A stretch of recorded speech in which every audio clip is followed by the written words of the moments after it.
Enchaîné, le chalutier chinois qui était immobilisé sur les récifs au large de Pointe-aux-Sables a pu être remorqué avec succès, ce après avoir complété l'exercice de pompage des 130 tonnes de gasoil qui se trouvaient à bord. Le Lurong Yuan Yu a été remorqué à la rade de Port-Louis. Après l'opération d'aujourd'hui, le ministre de la Pêche Fudière Modou a animé une conférence de presse pour faire un état des lieux. L'enquête se poursuit pour connaître les raisons de la présence de ce navire dans nos eaux. Les 16 membres d'équipage devront, eux, rester sur le territoire mauricien. Manisha Djouti, Sarah Ounou.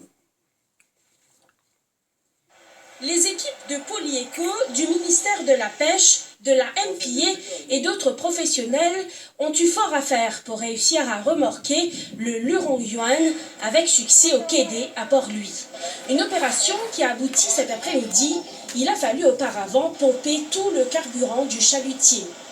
Nous avons décidé hier qu'il passe bien, c'est-à-dire avec ça Edouard et le capitaine MPA qui est là, nous faisons tiers bateau là avec un tow line à 11h50 quand il a marée haute. Il n'est pas une opération facile. L'enquête est finie commencer.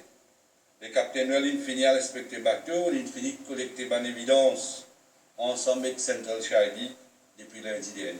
Le bateau là finit subir un dommage, heureusement pas aussi grave que nous sommes capables de fuite de l'huile.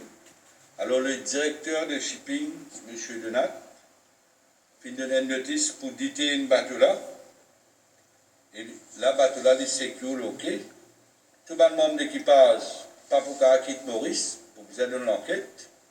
Les pêcheurs et plaisanciers de la région de Pointe-aux-Sables ont pleinement collaboré avec les autorités, dira le ministre Soudi Amadou. Une enquête menée par le capitaine Hubert Noël et la CCID déterminera à présent les raisons de la présence de ce chalutier dans nos eaux. Les 16 membres d'équipage ne pourront quitter le territoire qu'après l'aboutissement de cette enquête. Comme annoncé plus tôt,